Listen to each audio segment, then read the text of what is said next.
Welcome back to The Explainer. I'm absolutely pumped you're here today, because we're about to decode the hidden psychology behind what is literally a rare cognitive superpower. We're looking at the architecture of something called atmospheric awareness. Now, if you've ever felt, just fundamentally different from everyone else in a crowded room, this Explainer, it's going to be a massive light bulb moment for you. Let's get right into it. Okay, think about this for just a second. Can you walk into a crowded room, let's say it's a super tense family holiday party or maybe just a regular Tuesday office meeting, and instantly feel the tension in the air, right? I'm talking about knowing exactly who's upset, who's hiding something, and who's secretly anxious, all before a single word is even spoken out loud. It's almost like you hit a literal wall of invisible information the exact second you step through the door.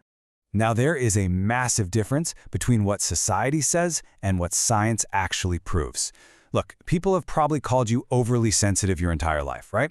Maybe they've told you you're just being paranoid or totally imagining things when you point out a weird vibe. But let's look at what psychology actually says about this. You are not being overly emotional. What you actually have is high emotional attunement. This is a highly advanced social and survival skill. You're reading human environments so much faster than the average brain. So today we're going to break down the 6 clear signs that you have this incredibly unique wiring.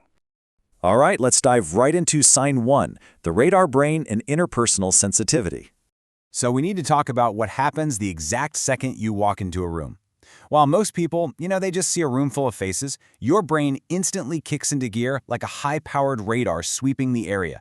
In psychology, they call this high interpersonal sensitivity. Basically, it's a heightened state of sensory processing. See, the average brain naturally filters out background noise and subtle cues just to save energy. But your brain, it doesn't filter the environment like that at all. It stays wide open, naturally pulling in this massive, non-stop stream of environmental and emotional data. And because of that lack of a filter, you're unconsciously downloading an overwhelming amount of nonverbal data in real time. We're talking instantly registering tiny tone changes, catching micro-expressions that flash across a face for literally a fraction of a second, noticing super subtle shifts in someone's posture or even their breathing. You can sense dishonesty or manipulation almost immediately. And the wild part? You don't even have to consciously try. Your mind is just rapidly crunching all this data before anyone even opens their mouth. Which leads us perfectly into sign 2, absorbing the mood. Because here's the thing. It doesn't just stop in noticing these hidden emotions from a safe distance. No, you actually absorb them right into your own physical body. This brings us to a really fascinating clinical concept called emotional contagion. Think of it like this. If someone standing next to you is secretly tense, furious, or highly anxious, you physically start feeling that exact same tension in your own muscles. Your heart rate might spike or your chest might literally tighten up. And honestly, this deeply overwhelming experience completely explains why being in a room full of fake, inconsistent, or secretly hostile people leaves you feeling entirely wiped out. So here is the absolutely crucial takeaway. You are not just dealing with standard social fatigue. You are literally carrying the unexpressed emotional weight of everyone around you. You're basically doing the emotional heavy lifting for an entire room full of people, and the crazy part is, they don't even realize it. Moving right along to sign 3, pattern recognition and prediction. When you have atmospheric awareness, your mind is never just passively observing. It's more like this active, dynamic engine that's constantly predicting what's going to happen next based on historical patterns. And this perfectly illustrates the concept of predictive processing. Basically, your brain instantly connects a person's current subtle behavior to how they've acted in the past, just to anticipate their very next move. Now, people might unfairly label you as, an anxious overthinker, but actually, your brain is doing its job flawlessly. It's using top-tier pattern recognition to keep you one step ahead, making sure you're prepared for situations before they even unfold. Your internal monologue is pretty much constantly running this one specific question on a loop. What does this mean next? It's exactly like a background program running silently on your computer.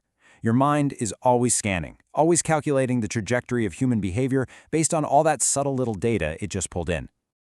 Okay, now we arrive at sign 4, the roots of hyper-awareness. I think it's super important to pause right here and really understand where this comes from. Because for a lot of people, this incredible atmospheric awareness wasn't just handed to them. It was built out of deep, pure necessity. Let's look at the psychological pipeline here.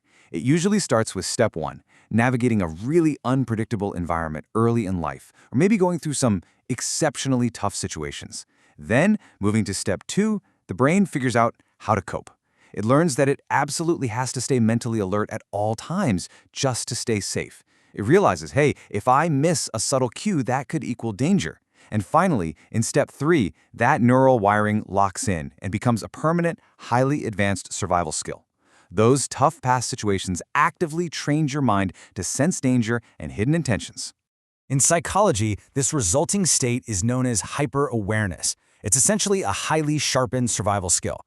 It means that even when everything around you is completely calm, peaceful, and totally safe, there's always this tiny little part of your mind that stays awake, standing guard, just scanning the horizon. So if you're someone who finds it incredibly hard to just let go and fully relax, please hear this. It's a biological adaptation designed to protect you. It is absolutely not a personal flaw. That brings us straight into sign 5, the power of quiet observation. When you have this intense level of awareness, your whole social strategy naturally shifts. You probably have a very distinct tendency to quietly observe rather than jump into loud participation. Think about the loud participants. They're busy talking, asserting themselves, trying to be the center of attention, right?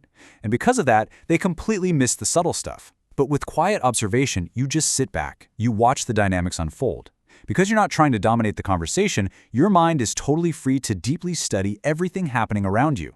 You just let human nature run its course. And thanks to that strategic advantage, you end up figuring people out long before anybody else in the room even has a clue. And finally, we arrive at sign 6, cognitive overload and solitude.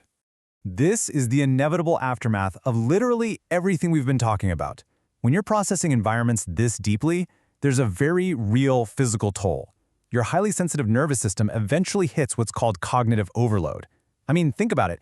Intensely processing the entire atmosphere, absorbing everyone's emotional contagion, running predictive processing on every single nonverbal signal, that is an enormous amount of mental labor.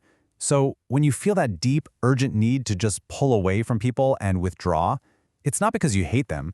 Your nervous system is literally just overloaded, and it desperately needs a quiet space to clear out that huge backlog of emotional data. Solitude is, quite literally, the only way your highly sensitive mind can finally hit the reset button. Seeking out a quiet, empty room, that is not antisocial behavior for you. It's an absolutely required, totally healthy maintenance routine for your specific cognitive wiring. You simply need that silence to, empty the cache of your mind. So let's bring all of this together under our final section, embracing your greatest strength. We've decoded the real psychology behind how your mind works. And honestly, it's time to shift how you view your own capabilities. Next time someone tries to tell you that you're overreacting or that you're just being too sensitive, I really want you to remember the truth. You aren't being paranoid. You simply process nonverbal data and human emotion at a profound level that most people walking this earth will never, ever even notice. They just lack the high-powered radar that you naturally possess. If this explainer felt like looking into a mirror today, and if it helped validate your lived experience, please take this final thought with you. You are not broken. Do not let anyone judge your sensitivity ever again. So, the real question is, now that you know the hidden architecture of your own mind, how are you going to turn your unique wiring into your absolute greatest strength?